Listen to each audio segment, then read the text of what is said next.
한나TV 한나쌤입니다. 자, 지금은 이제 조선 후기 경제 진도를 나가보도록 할게요. 신과 함께 하는 건 182페이지 교재 펼쳐보시고요. 자, 여기 바로 이제 수치체제 개편이 나오죠. 이제 대동법, 영정법, 균형법 나올 겁니다. 잠시만요. 자, 32강. 조선 후기에 경제가 어떻게 바뀌었느냐. 일단은 수치 제도가 바뀌어요. 수치 체제의 변화. 우리가 이미 전기 때 수치 체제가 어떤 게 문제가 있느냐 다 설명을 했던 부분이죠. 자, 일단 먼저 전세. 전세 같은 경우에는 어떤 게 문제가 있었냐면 일단 부담이 크다라는 게 문제였습니다. 원래 그냥 길게 쓸게요. 복습한다 생각하시고 세종대왕 때 이제 전분 6등, 뭐 연분 9등 이런 식으로 해가지고 이제 전분 같은 경우에는 이제 토지 비옥도에 따라 6등급, 연분 9등은 풍용에 따라 9등급 이렇게 나오다 보니까 등급을 나누는 게 너무 애매해. 이게 약간 풍년 같기도 하면서도 약간 그렇고 막 좀 애매하기도 하고 비옥도를 또 6등급으로 나누는 것도 애매하고 번거로운 일이에요. 그러고 좀 약간 부담도 되고, 그리고 임진왜란 이후에 이런 전세를 걷는 것 자체가 무리였어요. 어려웠어요. 그냥 적게 내, 최저로 내라. 그래서 여기서 임진왜란 이후에 그냥 풍용에 관계없이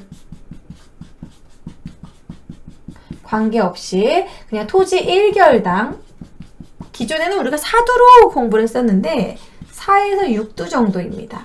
이거를 징수하는 게 이제 바로 영정법으로 그냥 내는 세금을 영원히 정해버렸다. 그래서 우리가 영정법이라고 해요. 그래서 인조가 영정법을 만들어버리죠. 세금 내는 것을 영원히 정했다. 이렇게 외워주시고 인조 때, 바로 임진왜란 끝나고 인조 때 광익은 이후 때 정해진 거고, 그 다음에 이제 대동법과 관련돼서는 이제 전세 그리고 공납에 관한 부분이죠. 공납이 각 지역의 특산물을 징수하는 건데 너무 부담이 컸습니다. 그리고 원래 공납은요, 이렇게 집집마다 가호마다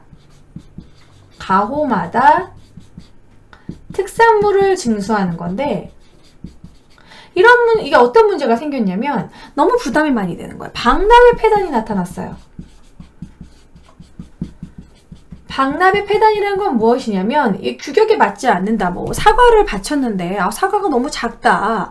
뭐 감귤을 막 제주도에서 힘들게 바쳤는데 당도가 너무 떨어지잖아. 막 이렇게 까다롭기도 하고, 그리고 나오지도 않는 거. 뭐 내륙 지방에서 전복을 갖다 바쳐라. 이런 말도 안 되는 식의 이런 공납을 징수를 하니까 너무 부담도 많이 되고 다른 지역에서 사서 내게 됩니다. 이러니까 부담이 더 2배, 3배 더 가중되는 거죠. 불만도 많고. 그래서 이런 박납의 폐단으로 어차피 다른 지역에서 사다 낼 거면 그냥 쌀이나 아니면 옷감으로 내고, 그러면 이제 나라에서 니네들이 필요한 걸 사서 가져가라. 이거죠. 공인이라는 걸 만들어서.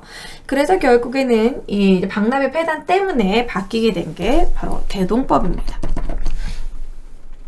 그래서 요것 때문에 바뀌게 된 게 이제 박납의 폐단 때문에 문제가 있다. 그래서 임진왜란 이후에 가호마다 하면 너무 억울한 거예요. 못 사는 집도 내고 잘 사는 집도 내고, 집집마다 특산물이니까 잘 사는 집은 그까짓 거 내고 마는데 못 사는 집은 특산물 내기 너무 힘들어.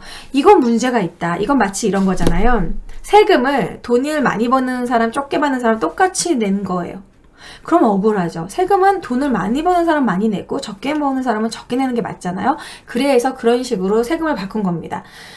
토지 결수에 따라로 바꿔요. 집집마다, 가호마다 걷던 걸 토지 결수에 따라.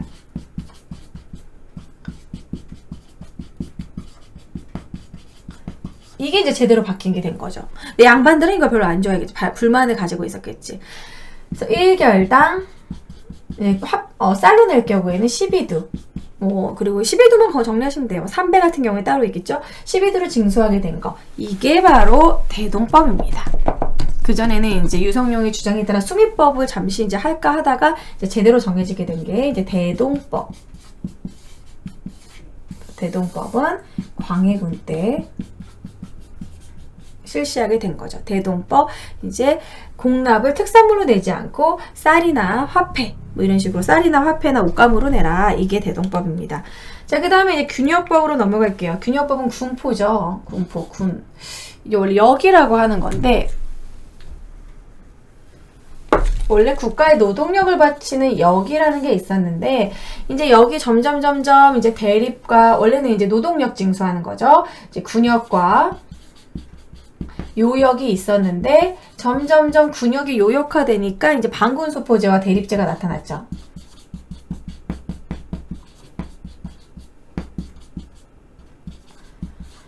사람들이 군대를 가려고 하지 않고 군포를 내가지고 군대를 면제받는다던가 아니면 다른 사람을 대신 사서 보낸다던가 이러한 문란이 벌어지고 이제 임진왜란 이후에 이제 전쟁 때 싸울 사람이 없는 거예요. 그래서 결국에는 돈을 주는 직업군인화 됩니다.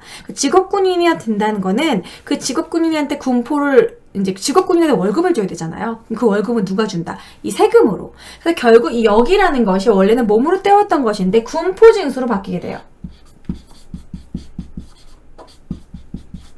군포징수를 하게 되는데 이걸 2필을 이제 옷감입니다. 300 2필 내던 거를 1필로 줄여준 거예요. 이게 바로 영조 때 균역법입니다.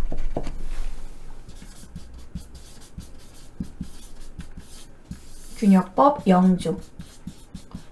그러니까 임진왜란 이후 이제 각종 호란 이후에 좀 이렇게 세금의 부담을 줄여주려고 한 거예요. 과연 효과가 얼마나 있었을 것인가. 영정법은 되게 많이 줄여줬던 것 같죠. 하지만 실제로는 각종 이런 잡세, 뭐 운송세 이런 식으로 더 이제 부담해서 어떻게든지 좀 다 받아냈다라는 거. 좀 체감적인 부담은 좀 줄어든 것 같았지만 각종 잡세가 점점 늘어났다. 대동법은 이제 대동법을 실시한 거는 그나마 이거는 전부 제일 백성들이 좋아했어요. 왜냐면 그전에 집집마다였는데 토지 결수에 따라 이제 했기 때문에 토지가 없으면 대동법에서 벗어날 수 있었던 거죠. 그래서 그 양반들이 좀 싫어했고 백성들은 그래도 좋아했다라는 거. 그래서 대동법을 하는 대신 이제 공인이 나타나죠. 공인이 등장하게 되지. 그리고 이제 군포징수. 요것도 이제 2필로 1필로 줄였잖아요. 그러면 이게 1필 정도가 50%나 줄여준 거기 때문에 나머지는 도대체 누구한테 받느냐? 뭐 선박세를 받는다던가, 뭐 선무군관포라던가 다른 식의 그런 군포를 징수하는 식으로 해서 이제 보완을 했다라는 거. 보완책. 자, 교재에 나옵니다. 자, 여기 뭐 선박세, 어염세, 결작세, 선무군관포 등등으로 보완을 했다. 이렇게 해서 조금 군포를 좀 세금을 줄여주려는 노력이 있었다라는 거. 자, 그 다음은 경제변화로 183페이지 뒷부분이 나오는데요. 요거는 그냥 교재 보고 설명할게요. 이렇게 어려운 부분은 아니기 때문에. 자, 모내기법이 이제 조선 후기로 돼서 조금 더 확대가 됩니다. 그래서 이제 이모작이 가능해진다. 모내기법이 이모작과는가 도대체 무슨 관계냐? 제가 예전에 학원에서 학생들한테 많이 질문을 받았던 부분인데요. 모내기법이라는 건 뭐냐면 그전에는 직파법이었어요. 이게 이제 논이면 여기다 씨를 막 뿌립니다. 근데 씨를 뿌리면은 막 이렇게 그 민들레 씨도 호씨도 날아오고 이 각종 이제 막 벌레들이 와가지고 막 이렇게 씨앗도 막 놓고 막 이래가지고 잡초가 너무 많이 생겨. 그럼 그 잡초를 자꾸 뜯어줘야 돼. 안 그러면 거름이 모자라가지고 이 벼가 죽어요. 잡초를 자꾸 제거하는 잡초 제거가 제일 힘들어서 농사 지을 때. 맨날 풀 뜯는 잡초 제거. 그래서 인력이 많이 들어요. 인력이 많이 들었는데 그리고 여기 있는 애들이 거의 다 비실비실 죽고 한 진짜 3-40%? 3-40% 겨우겨우 살았다. 이러면 이제 문제가 이게 바로 직파법입니다. 바로 직접 씨를 뿌리는 직파법. 거기서 이제 모내기법으로 바꾸게 되는 건 여기다가 이제 직접 내지 않고 모판이라는 걸 조그맣게 만들어요. 모판을 만들어서 여기다 씨를 뿌려요. 조그만 모판에 씨를 뿌린 다음에 이게 씨를 뿌리면 잘 자라는 애가 있고 이게 잘 자랄 나무는 떡잎부터 알아본다고 떡잎부터 강한 애가 있고 비실비실한 애가 있어요. 비실비실한 애는 버려. 그리고 여기서 강한 애들만 잘 자라는 애들만 요 정도 성장하면 걔를 여기다 옮겨 심는 거야. 그 모를 이렇게 모를 이제 옮겨 심어. 그래서 이 정도 이제 옮겨 심은 다음에는 거름이 그렇게 많이 안 필요하고 웬만한 잡초가 좀 날라와도 얘네들이 좀 이 정도 살았으니까 쭉쭉쭉 살아요. 그래가지고 훨씬 더 수확량이 거의 70-80% 정도로 확 늡니다. 그리고 이게 여기까지 자랄 동안에 계속 잡초를 제거해줘야 되는 그런 인력이 많이 줄어요.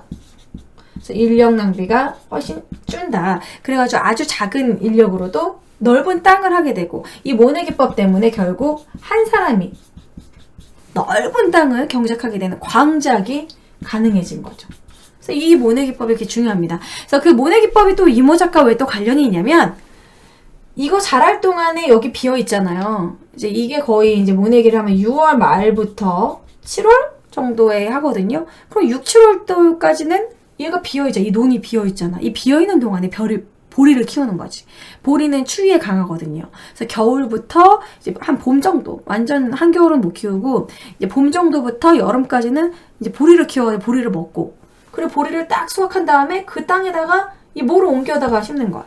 그런 식으로 이제 이 땅에다가 2번 농사를 짓게 됐다. 벼와 보리 이모작이 가능해졌다. 그러면 훨씬 수확량이 늘게 되겠죠. 가난한 사람들에게는 쌀밥은 못 먹어도 보리밥이라도 먹을 수 있게 됐다라는 거죠. 그리고 단위 면적량, 생산량도 훨씬 더 전보다 30-40%였다면 70-80%로 확 증가하게 됐다. 그래서 노동력이 절감됐고 잡초를 제거하는 그런 일손이 줄어들었으니까 그래서 광작이 가능해졌다. 그래서 그런 식으로 이해하시면서 공부하시면 될 것 같고요. 농업 경영 부분에서는 밑에 광작이 유행하면서, 광작을 하면 한 사람이 되게 넓은 땅을 경작하고 수확량도 늘어나니까 부자가 돼요. 분홍층이 나타납니다. 분홍의 출현. 이 분홍층은 양반의 족보를 사가지고 양반이 되기도 했어요. 그래서 농민이 양반으로 승격하게 되는 그런 식의 신분제 변화도 나타났다. 시장에 팔기 위한 쌀, 목화, 인삼, 담배. 쌀, 목화, 인삼, 담배는 특히 쌀은 화폐의 기능도 하고 있었고, 인삼은 뭐 항상 지금도 그렇지만 필요한 거, 필요한 약재잖아요. 담배도 기호품이고. 인삼 담배는 지금도 담배임상공사, KTNG로 국가가 전매하잖아요. 그런 식의 상품 장물, 사람들이 많이 사용하는 거. 목화는 옷 만들어야 되니까 사람들이 꼭 필요한 것들이죠. 이렇게 사람들이 꼭 필요로 하는 물건들을 사람들이 그거를 재배하기 시작했다. 무조건 팔리니까. 이런 식으로 시장이 발달하면서 상품 작물을 재배하게 됐다. 그뿐만이 아니라 고구마, 감자, 고추 이런 것들이 이제 임진왜란 이후에 전래가 됩니다. 이때부터 우리가 빨간 김치를 먹게 된 거죠. 여기서 중요한 건 지대변화. 지대변화 별표해 주세요. 타조법, 도조법. 타조법, 도조법은 뭐냐면요. 정률지대라는 건 무슨 의미냐면 퍼센트예요. 정률지대는 무조건 거기다 50%라고 써놓으세요. 50%. 이제 타조법은 지대라는 거는 이게 내 땅이 아니고 양반 지주의 땅인데 내가 여기 가서 소작농으로 이제 일을 해. 그러면은 내가 1년 동안 여기서 낸 거의 수확량의 절반을 여기다가 냅니다. 이 지주한테. 그럼 너무 많이 내는 거지. 약간 능률도 떨어져. 50%면은 내가 정말 열심히 해가지고 풍년에다가 내가 정말 노동력을 바쳐가지고 많이 벌어도 50%를 내야 되고, 적게 벌어도 50%를 내니까 능률도 떨어지고 좀 억울한 거예요. 무조건 절반을 내야 되니까. 하지만 이제 도조법은 뭐냐면, 이제 이 전우들이 너무 억울하다. 그래가지고 이제 약간 소작쟁이를 했어요. 50% 내는 거, 우리는 먹고 살고 어떻게 먹고 사냐? 능률도 안 오르고 억울하다. 이래서 이게 도조법으로 바뀌게 됩니다. 도조법은 뭐냐면, 이제 그 소작농들이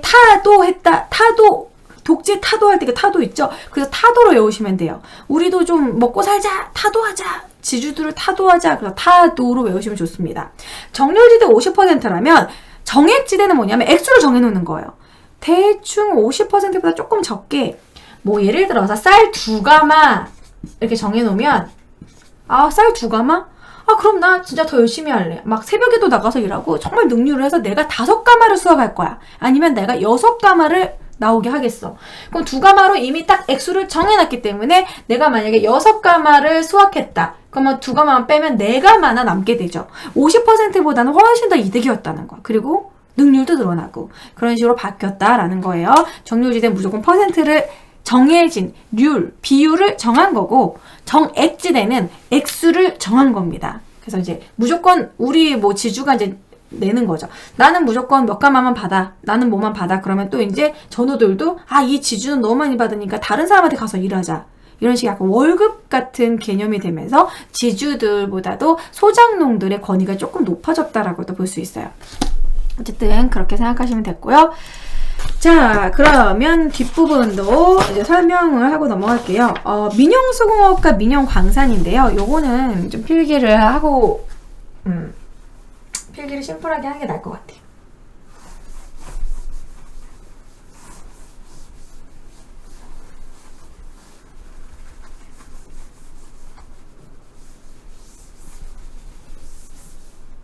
자, 이제는 이제 그런 수공업이라던가 광업이 엄청 발달을 하게 되는데 바로 민영 수공업과 광산의 발달입니다.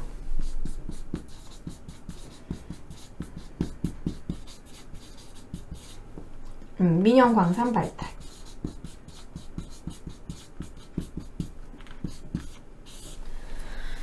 자, 먼저 민영 수공업. 민영이라는 게 붙는 건요, 이제 그전에는 관영수공업, 국가에서 너네 이런 물품을 만들어라 이렇게 하고, 얘네 뭐 동네에서 이 사람이 돗자리를 잘 짠다 그러면은 관청에서 이제 공인으로 이제 이 사람을 등록을 한 다음에 이만큼 국가에서 필요한 거 만들어라 이런 식이었는데, 이제는 장시가 발달하고 개인이 뭔가 뭐를 만들어서 자급자족만 하는 게 아니라 난 너무 집신을 너무 잘 만드는 집신 전문가야. 신발에 딱딱 맞춰서 너무 빨리빨리 잘 만들어, 손재주가 있어서. 그럼 그 사람이 많이 만들고 판매를 하는 사람한테 넘길 수가 있었던 거죠. 그러면서 이제 민영수공업이 발달을 하게 됩니다.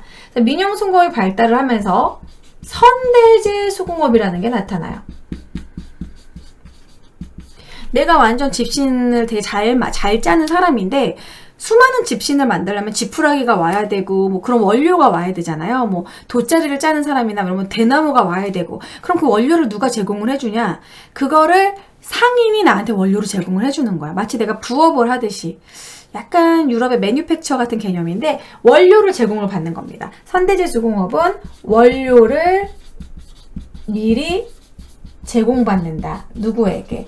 이런 국가의 그런 공인들은 이 대동법 때문에 이것저것 물건을 필요로 하니까 사야 되는 사람이 있잖아요. 지금 왕실에서 돗자리가 많이 필요해. 그러면은 대나무를 이렇게 원료를 제공해주면서 언제까지 대나무 짜놔라. 이런 식으로. 아니면 그 돗자리를 파는 상인이 이 원료를 미리 제공해주고 그리고 만들고, 그러니까 규모가 훨씬 더 커졌다라는 의미겠죠. 선대제 수공업이 민영수공업에서 나타났다. 그 다음에 이제 민영광산. 민영광산에 또 민영이란 말이 왜 또 붙었냐면, 그 전에 조선 초기에는 정부가 그냥 독점했어요. 국가광산이었어요. 뭐 금과 은이나 뭐 이런 게 필요하면 국가에서 이렇게 사람들을 시켜가지고 채굴을 했단 말이에요. 그렇지만 이제 점점 조선 후기에는 이런 시장도 발달하고 사람들이 이제 필요로 하는 물품이 늘어나면서 그 원료가 되는, 말 그대로 뭐 예를 들어 무기를 만들려면 철광석이 필요하고 뭐 이런 놀이개라던가 은장도 이런 거 만들려면은 은이나 금이 필요합니다. 그러면서 점점점 이런 광업의 수요, 이런 그런 광물의 그런 수요가 늘어나면서 이제 민간 채굴로 넘어가게 되는 거죠. 17세기에 이제 민간이 채굴을 하는데 이 채굴은 국가의 허가를 받은 사람만 채굴을 할 수 있었어요. 그러면서 국가의 허가를 받은 사람이 세금을 내야 됐습니다. 그것이 이제 설점수세제. 세금은 이제 그런 설점이라는 게 그런 광물을 파는 걸 설점이라고 했었어요. 그런 광산을 채굴하는 그런 부분을 설점이라는 걔네들이 세금을 내게 하는. 이제 채굴을 하면 국가에 세금을 내야 되는 그런 거죠. 설점수세제. 그러다가 이제 18세기로 넘어가게 되면은 국가의 허가 없이 자유롭게 채굴하게 해요. 왜냐면 너무 많이 필요했기 때문에. 그런 광물이 수요가 점점 더 늘어서 자유롭게 채굴하지만, 그렇지만 세금은 내야 돼요. 자유 채굴하는데 채굴한 그 양의 만큼 세금을 내야 돼. 그런데 이게 참 애매한 게, 자유 채굴이다 보니까 몰래 채굴한 건 어떻게 할 거야? 모르잖아요. 그래서 뭐가 성행하게 되냐면 잠채. 우리가 얌체 같다고 막 하잖아요. 그렇게 외워주면 좋을 것 같아요. 몰래 채굴하는 게 성행하게 된다. 세금 안 내려고. 밤에, 새벽에 남의 광산 몰래 가가지고 막 채굴하고 가져가고, 금 나왔다 대박 이러면서 이제 몰래 채굴하는 거. 이거는 이제 세금, 요런 게 문제가 됐다라는 거죠. 어쨌든 이러한 와중에서 민영광산의 규모가 점점점 커지고 규모가 확대되면서 덕대가 등장하게 돼요. 이제 덕대 같죠, 덕대? 이 덕대는 광산을 경영하는 CEO예요. 광산 CEO. 광산 경영 전문가.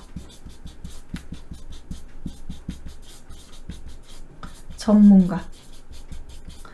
왜냐면 광산 하나 팔려면 되게 많은 사람들이 필요했고 돈도 많이 들고 정말 약간 기업 위주로 이렇게 움직여야 되는 부분이거든요. 그래서 광산 CEO 덕대가 등장하게 되고 이렇게 막 광물을 채굴하고 은을 채굴하는 게 엄청나게 또 돈을 많이 벌었기 때문에 좀 기업가 같은 역할을 하는 거예요. 이렇게 조선 후기에 많은 변화가 있었고 세금의 변화가 있었고 수공업이 발달하고 광산도 발달하고 장시가 발달하면서 이제 상업도 발달하게 되는 이런 게 이제 근대 태동의 맹화라고 보고 있습니다. 우리나라도 이제 근대로 넘어가려고 하는 좀 자본주의가 좀 나타나려고 하는 이런 씨앗이 나타났다라는 거죠. 그래서 이런 부분에서 우리가 나중에 일본의 식민지 부분에서 일본이 너네들은 근대화가 지연되고 있어서 우리가 근대화를 시키려다고 주장을 하는데 우리가 이런 부분에서는 우리도 이런 식으로 자본주의로 좀 넘어가려고 하는 근대화의 태동이 있었다. 이렇게 또 우리가 반박할 수 있겠죠? 자, 그러면은 184페이지 뒷부분으로 넘어갈게요. 뭐 보부상이 나타났다, 뭐 이런 부분은 뭐 쉬운 부분이니까 한번 쭉 읽어보시고, 장시가 나타났다, 보부상 알죠? 보침 메고 막 이렇게 지게에다가 이것저것 물건 같은 거 갖고 다니는 유통하는 사람들. 요즘으로 치면은 트럭차. 요즘엔 좀 잘 안 나타나는 것 같은데 트럭차가 없어졌네. 옛날에는요, 이렇게 아파트나 동네에 트럭차가 있고 주로 좀 아저씨보다는 젊은 총각인 사람이 인기가 많았던 것 같은데 트럭차가 오면 거기서 두부도 팔고 야채도 팔고 각종 이런 것들 많이 팔았어요. 그럼 엄마들이 와가지고 그거 사가고 그랬었거든요. 편하게 마트까지 가지 않아도. 근데 요즘은 트럭차가 없네. 시끄럽다고 그러나? 트럭차는 막 이렇게 막 방송하고 시끄러우니까 못 오게 하나? 아무튼 그런 게 보부상하고 비슷한 거예요. 자, 그러면 184페이지의 뒷부분 사상과 포고에서의 상업은 교재에 정리된 걸로 설명해 드리도록 하겠습니다. 자, 이제는 장시가 발달하고 상업이 발달하다 보니까 대규모 상인이 나타나게 됩니다. 대규모 상인 중에서도 그 물건을 독점하는 독점 상인이 나타나게 돼요. 그런 사람들을 도고라고 합니다. 독점 상인. 그 독점 상인들은 또 엄청난 돈을 벌게 되죠. 예를 들어서 인삼을 독점했어. 그럼 사람들한테 인삼이 꼭 필요하고 약재로 필요하고 많은 사람들이 필요로 하니까 돈을 엄청 버는 거죠. 규모도 크고. 그게 바로 송상입니다. 인삼을 독점한 개성의 송상. 자, 송상 동그라미하고 이제 인삼뿐만 아니라 포목까지. 인삼 포목의 도고 상업. 개성에서 활동한다. 그래서 개성의 인삼이 유명하기 때문에 그런 거예요. 그리고 만상과 내상 사이의 중개무역으로 부를 축적한다. 아, 이건 도대체 무슨 소리냐면 지도를 일단 여기다가 조그맣게 그려볼게요.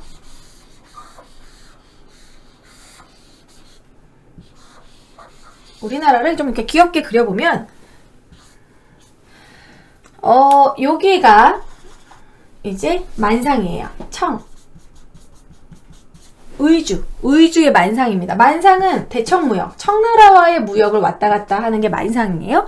여기에 이제 동네 쪽에 이제 내상이 있습니다. 내상은 일본과 왔다 갔다 하는 상인이에요.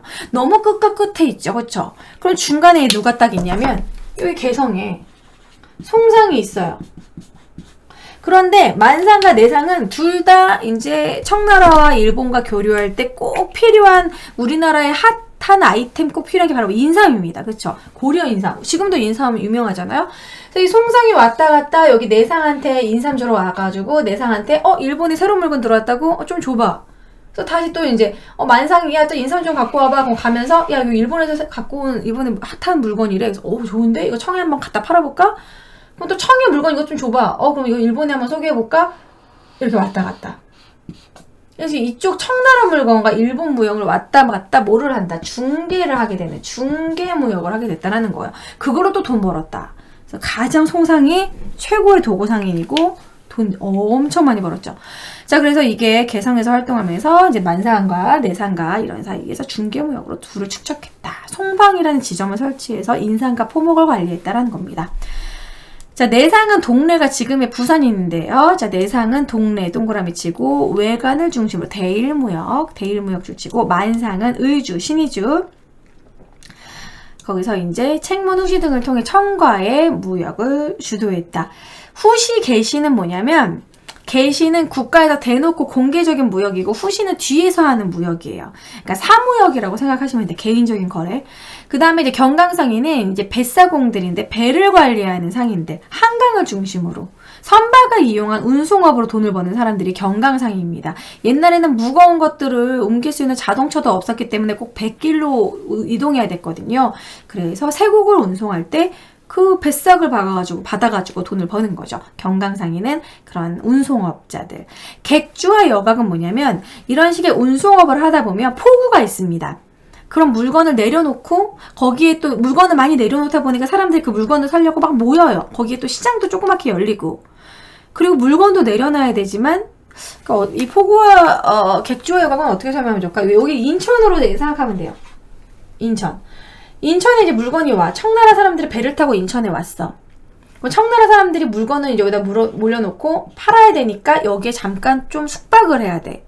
그래서 우리나라의 돈도 약간 환전을 해야 되고.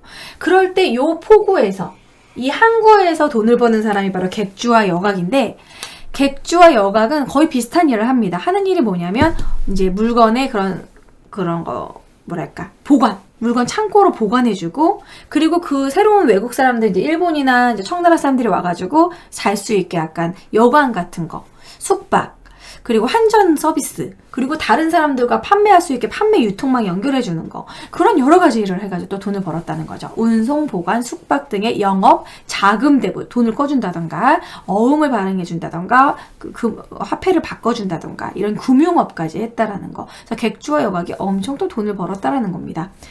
우리가 막 무슨 뭐 강원도 이런데 뭐 경포대 이런데 가면은 딱 그 역에서 내리자마자 많은 아저씨들이나 막 아줌마들이 막 그 연결해준다고 예전에는 뭐 민박 좋은 데 있어, 펜션 있어 이렇게 연결해줘가지고 역 앞에서 그렇게 영업하시는 분들이 있었거든요. 그런 거랑 좀 비슷하죠. 텐트 어디다 칠 거야? 뭐 튜브 싸게 빌려줄게. 뭐 이런 거랑 좀 비슷하지 않나? 자, 아무튼 이런 식으로 상업이 본격적으로 발달하게 되는 부분입니다. 그리고 뒷부분에는 이제 화폐 경제 부분에 딱 중요한 단어 하나 나오거든요. 전황. 이제 화폐가 드디어 유통이 됩니다. 그래서 이제 상업이 발달하다 보니까 쌀을 들고 다니기 너무 무겁잖아요. 옷감 들고 다니는 것도 무겁고. 그러니까 이제 화폐가 등장하게 되는데, 이때 이제 전국적으로 화폐가 유통하게 성공을 하고, 그런데 이 지주들이 그 화폐를 재산 축적용으로 사용하게 됩니다. 화폐를 찍는데 또 엄청나게 구리가 들어가는데, 그 광물이 들어가는데, 그러다 보니까 화폐가 모자라게 되는, 유통화폐가 부족하게 되는 전황이 발생하게 됐다라는 거. 전황이라는 건 화폐를 안 쓰고 집에다가 이렇게 묵혀놓고 재산 축적 혹은 사채놀이, 돈을 묶어놓은 다음에 필요한 사람한테 꺼주고 또 이자 받고 꺼주고 이자 받고 이런 고리대, 이런 걸 하다 보니까 화폐를 갖고 있는 사람들은 너무 많고 유통이 안 돼서 전황이 발생하기도 했다라는 거, 그렇게 이해하시면 될 것 같아요. 그래서 이제 이익이 화폐를 바꾸자, 화폐를 아예 하지 말자라 이익이 패전론을 주장하기도 합니다. 성우사설에서. 그래서 그런 식으로 알아두시면 되고, 나머지 이런 사료들 같은 경우는 교재를 여러분 한번 꼭 읽어보시기 바랍니다. 자, 다음 시간에는 조선후기 사회와 세도정치 진도 나가고요. 그리고 이제 바로 실학, 새로운 사회개혁, 실학 부분 하면 이제 조선 시기는 거의 끝나고 드디어 근현대로 넘어가게 됩니다. 자, 수고하셨고요. 와주신 분들 좋아요와 구독 한 번씩 클릭 부탁드립니다. 안녕.